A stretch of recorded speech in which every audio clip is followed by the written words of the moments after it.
Jadi untuk kali ini kita akan membahas mengenai exception handling. Apa itu exception? Jadi exception ini merupakan suatu masalah ya yang terjadi ketika programnya dijalankan atau bisa kita sebut juga dengan error ya. Jadi exception ini misalnya kita menjalankan program kemudian akan muncul tanda silang ketika program itu sedang berjalan. Nah, jadi exception handling itu sendiri itu merupakan upaya untuk mengatur masalah yang terjadi pada program yang dijalankan atau juga menangani masalah yang terjadi ketika programnya itu dijalankan. Nah, exception ini ya itu bisa terjadi karena beberapa hal. Yang pertama, ketika datanya invalid atau kesalahan penginputan data. Misalnya kita ingin membuat program ya untuk menghitung luas persegi. Nah, di situ kita tidak sengaja menginputkan karakter di inputannya.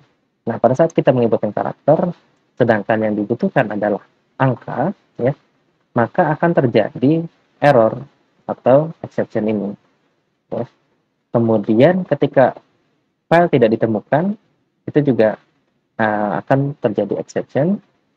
Kemudian ketika koneksi jaringan terputus, ya, atau juga ketika memorinya full atau RAM penuh ketika programnya itu berjalan. Nah, ini hal-hal yang akan menyebabkan exception. Mungkin ada hal-hal lainnya juga ya selain ini, tapi ini yang sering terjadi. Nah, ini adalah merupakan contoh program yang error. Jadi di sini kita mendeklarasikan suatu array. Di sini array-nya hanya memiliki di sini ada indeks 0 ya, 1 dan 2. Jadi hanya sampai 2 indeksnya.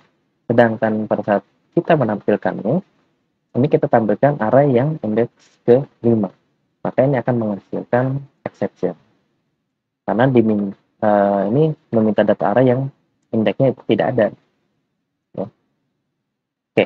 Kemudian untuk menangani error tersebut ya, kita membutuhkan exception handling. Nah, pada bahasa pemrograman susah, ini dibagi menjadi 4 keyword yang harus kita pahami ya. Di sini ada try, ada catch, ada finally, ada throw. Nah, 4 ini ya, ini ada format untuk menuliskannya. Tapi sebelumnya kita harus pahami dulu apa itu try, apa itu catch, apa itu finally, atau apa itu throw. Yang pertama di sini ada try ya. Try ini digunakan untuk mengidentifikasi kode yang kemungkinan akan terjadi exception. Nah, yang kedua ada catch. Jadi catch ini untuk menangkap ya. Artinya kan catch ini menangkap exception yang terjadi. Jadi kita akan membuat handlernya ya. Nah, kita akan membuat perintah-perintah ketika terjadi exception di dalam catch ini. Nah, sini yang ketiga ada finally. Jadi finally ini akan menjalankan sekumpulan perintah ya. Walaupun tidak error juga dia akan tetap dijalankan ya. Jadi walaupun programnya tidak error, ini akan tetap dijalankan. Pada saat error juga itu akan dijalankan. Kemudian di sini ada throw. Throw ini akan melemparkan exception ketika masalahnya terjadi. Ya. Jadi dalam arti katanya juga throw ya. Jadi dia akan melemparkan exception-nya. Nah, ketika masalahnya itu ketika ada error ya. Nah, untuk lebih memahaminya, kita bisa lihat di sini untuk penggunaan exception handler. Jadi di sini untuk penulisannya ini seperti ini ya. Jadi ini penulisan try catch seperti ini. Try buka kurung kurawal ya. Kemudian di sini ada perintahnya. Kemudian kita tutup kurung kurawal. Kemudian catch. Nah, di sini ada parameter ya, itu exception yang kita tentukan. Kemudian di sini ada aliasnya dari exception. Nah, di sini perintah ketika terjadi exception di dalam kurung kurawal ini. Kemudian sini ada penulisan untuk try finally. Jadi hampir mirip, cuma diganti saja. Catch-nya ini menjadi finally. Ini tidak ada parameter ya, langsung finally buka kurung kurawal, tutup kurung kurawal. Kemudian selanjutnya di sini ada penulisan untuk try, catch, finally. Ya. Jadi bisa digabungkan seperti ini. Nah, jadi untuk exception handler ini, ya, ini kita pastikan diterapkan pada program yang kemungkinan terjadi error. Ya, seperti tadi ya, ketika kita membuka file mungkin itu akan terjadi error pada saat filenya tersebut itu tidak ada. Atau tadi misalnya kita menginputkan data yang tidak sesuai dengan tipe datanya, ya, itu bisa kita gunakan try ini. Oke, ini adalah contoh programnya. Kita akan praktekkan ya. Jadi di sini kita gunakan kode yang salah tadi. Nah, pada saat terjadi error, ini seharusnya muncul error ya, tulisan error di outputnya. Oke, jadi tulisan error ini kita bebas ya, mau kita buat di sini error ya, atau misalnya contoh saya buat seperti ini, error ya. Guys ya, ini supaya misalnya programnya gaul. Nah, jadi untuk membuatnya ya, atau untuk mencobanya, saya di sini akan menggunakan Visual Studio ya, supaya kelihatan ketika terjadinya error. Kalian bisa juga menggunakan .NET Fiddle, tapi untuk kali ini saya akan menggunakan Visual Studio ya, supaya ya tadi ya kelihatan error. Oke, setelah Visual Studio-nya terbuka, selanjutnya kita create new project. Ya, di sini kita pilih Visual C#, ya, kemudian kita pilih Console.NET Framework.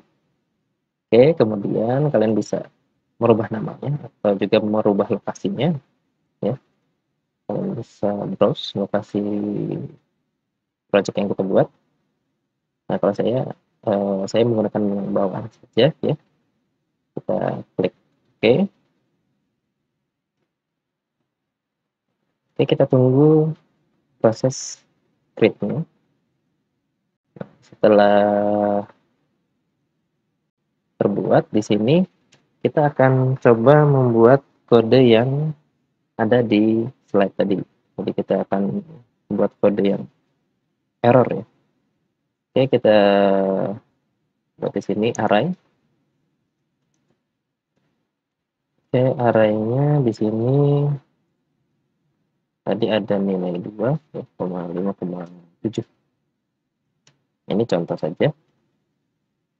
Kemudian kita tampilkan array ke 5, indeks ke-5. Oke, kita tampilkan array indeks ke-5. Nah, sekarang kita coba jalankan.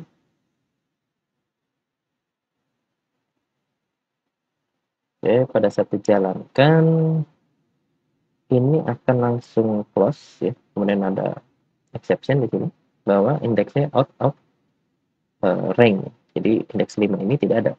Ini kan indeksnya 0 ya. Kemudian 1. Ini indeks ke-2. Hanya sampai 2. Sedangkan di sini kita panggil indeks ke-5. Maka terjadi error dan programnya langsung close. Nah, supaya tidak close seperti tadi, kita membutuhkan error handling. Nah, kita tambahkan di sini try. Kemudian kita masukkan perintahnya yang error ini, ya. Kemudian kita tangkap errornya menggunakan catch. Nah, pada saat terjadi error, di sini kita akan menampilkan pesan error. Pesannya berupa teks error, ya. Nah, kita tambahkan di sini untuk menahan jalannya program, ya, supaya tidak langsung keluar. Jadi kita jalankan. Oke. Nah, yang tadinya programnya langsung close, jadi dengan adanya exception handling, maka programnya tidak langsung close. Dia akan menampilkan teks, yaitu error. Ya, untuk catch ini sendiri, ya, ini kita bisa tambahkan seperti ini, exception X. Nah, kita bisa tampilkan ini errornya kenapa. Kita coba jalankan. Nah, ini kelihatan errornya dan programnya ini masih tetap berjalan. Nah, sekarang kita akan coba menggunakan finally. Ya, finally ini, ya, tadi seperti yang saya jelaskan bahwa finally ini akan menjalankan perintah yang ada di dalamnya ketika program error dan juga ketika programnya itu berjalan normal, tidak ada exception. Jadi finally ini akan tetap dijalankan di berbagai kondisi, ya. Nah, di sini untuk contohnya mungkin saya buat saja seperti ini. Ini tetap jalan, ya. Jadi ada tulisan tetap jalan. Oke, kita akan coba jalankan. Oke, tadi programnya error di catch, ditampilkan errornya kenapa. Kemudian yang di final ini akan muncul teks tetap jalan. Nah, sekarang kita akan mencoba membuat kodenya ini menjadi tidak masuk ke exception. Kita buat saja di sini misalnya array indeks kedua. Oke, kita jalankan. Nah, array indeks kedua itu angka 7 dan yang ada di final ini akan tetap dijalankan. Itu fungsi dari finally. Nah, sekarang ketiga ini kita sudah implementasikan. Untuk yang keempat itu ada throw, ya. Nah, untuk mengimplementasikannya di sini mungkin saya akan membuat kelas baru, ya. Jadi ini saya hapus saja dulu. Di atas ini, ya, di sebelum kelas program saya akan menambahkan kelas, misalnya di sini ya, kita buat di sini accept, gitu. Nah, oke, kemudian di sini kita buat metode, ya. Misalnya klik void metode 1. Oke, kemudian kita buat metode lagi yang kedua. Oke, seperti ini. Nah, untuk metode yang kedua, di sini saya akan membuat exception handle, ya, exception handling. Jadi di sini saya akan membuat seperti ini. Misalnya contohnya in 0 sama dengan 0, ya. Kemudian in bagi sama dengan 5 misalnya dibagi dengan 0. Nah, ini kode ini seharusnya akan mengalami error. Kenapa? Karena di sini kita membaginya dengan 0, ya. Membaginya dengan 0 ini tidak boleh, ya. Dia harusnya menjadi error. Maka kita akan tangkap errornya.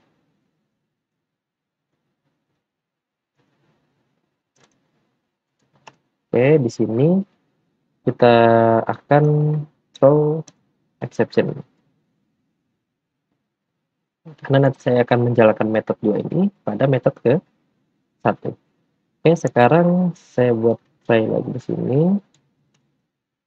Oke, kita jalankan metode 1, kemudian kita catch.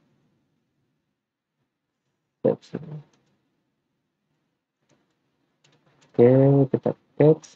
Maaf di sini kita tambah titik kurung, titik koma. Kemudian exception-nya kita tampilkan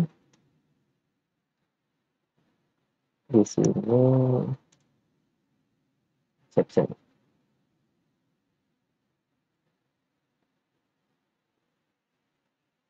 Oke.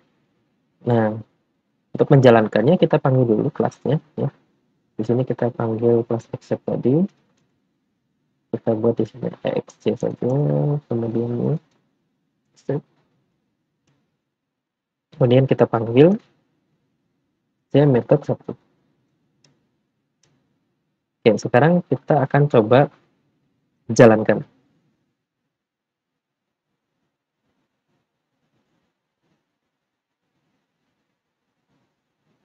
Nah,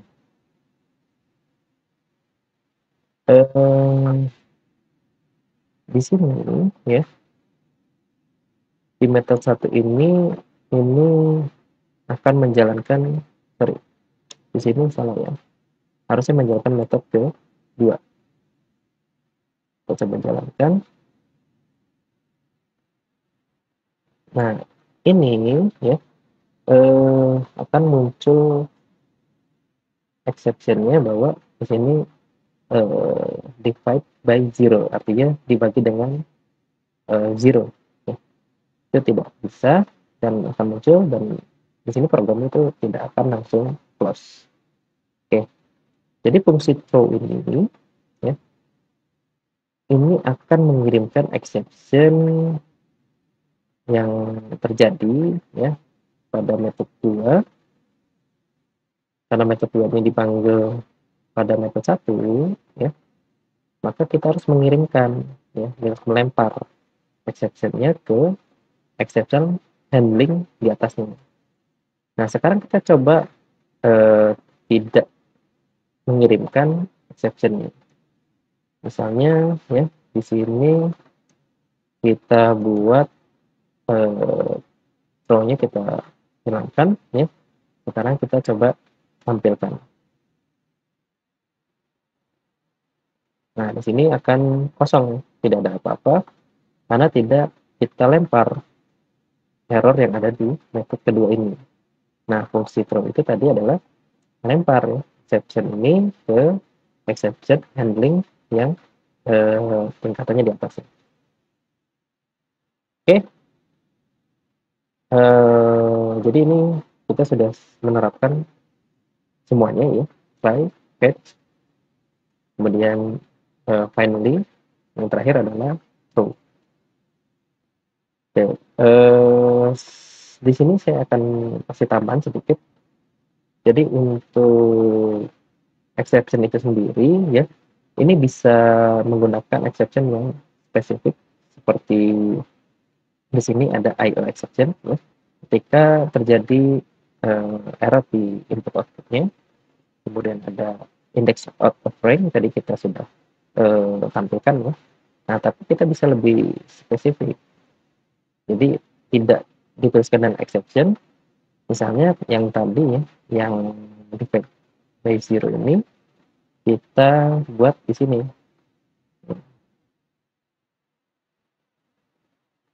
Jadi pada saat terjadi ini saja, throw-nya akan berjalan. Kalau misalnya errornya bukan ini, maka tidak akan melakukan throw. Nah, ini untuk yang spesifik. Catch-nya juga bisa kita tambah ya, misalnya catch defect by 0, kemudian catch-nya lagi misalnya index of out of range. Nah, seperti ini. Jadi catch-nya itu bisa banyak ya. Nah, dia akan menangkap error yang ini ya, yang dibagi dengan 0. Ini yang akan menangkap error yang indeksnya di luar range, misalnya seperti array tadi. Ini mungkin ada exception kelas yang lainnya ya. Bisa kalian lihat di sini ada valid cache, ada out of memory, ada stack overflow exception. Oke, jadi untuk materi kali ini cukup sekian ya. Ya, terima kasih. Semoga ini menjadi manfaat. Oke, selamat belajar.